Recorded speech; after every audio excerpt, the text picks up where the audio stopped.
आई भैया हम भोजपुरी गायक शिवम सिंह आप सभी भोजपुरिया श्रोता समाज के हाथ जोड़ के प्रणाम करते हैं। आज बहुत खुशी बा के नवरात्र के समय में हमनी के राजा राम तबला प्लेयर चैनल के माध्यम से माता रानी के एगो भजन भेजत बनी जा। हमके आशा न पूर्ण विश्वास बा कि आप लोग के जरूर पसंद आई। अगर गीत अच्छा लगे तो आप लोग चैनल के सब्सक्राइब करब जा, लाइक करब जा, कमेंट करब जा, ज्यादा से ज्यादा शेयर करब जा। एगो भक्त माई के दरबार में जाके हाथ जोड़ के विनती करता, निहोरा करता, कहता का रूप नैना से देखी हम जुड़ा गईनी हो, दुख गम हम अरे भुला गईनी हो। अपना अचरा के छैया में रखी हो ए मैया, धन भाग बाकी दर्शन अरे तोहर पा गईनी हो।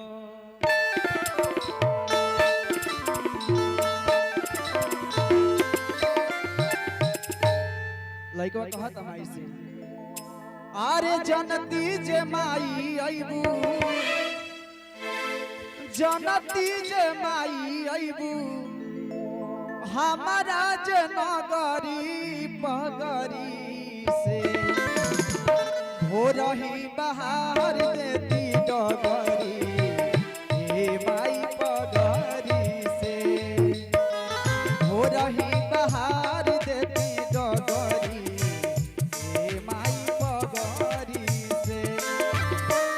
जनती जे माई अइबू, जनती जे माई अइबू, हमारा जे नगरी पगरी से है हो रही बहार देती डगरी हे माई पगरी से हो रही बहार देती डगरी हे माई पगरी से।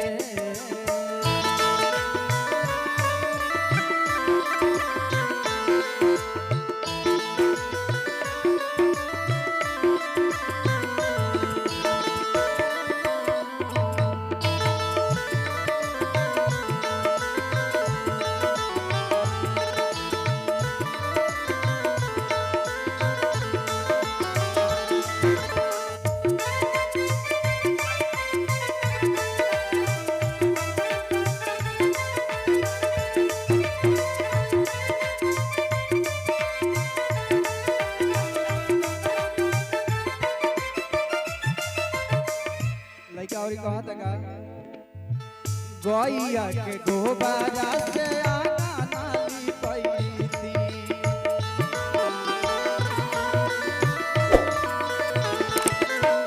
बेदिया बना के हम तोहके बोलैती।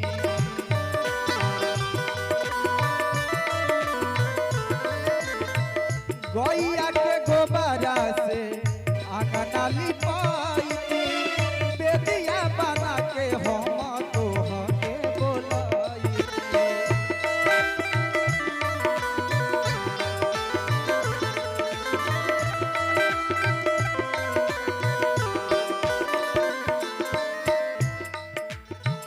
दावना मरुआवा, दावना मरुआवा लाई देती सगरी पगरी से हो रही बहार देती डगरी हे माई पगरी से हो रही बहार देती डगरी हे माई पगरी से।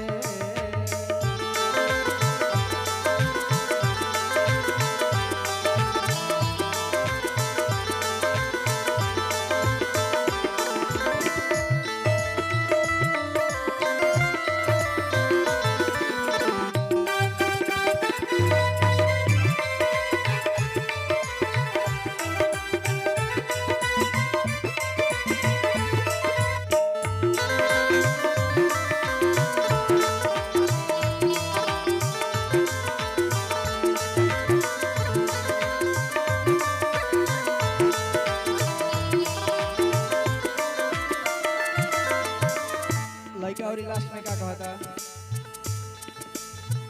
तो हसे महान के बाबू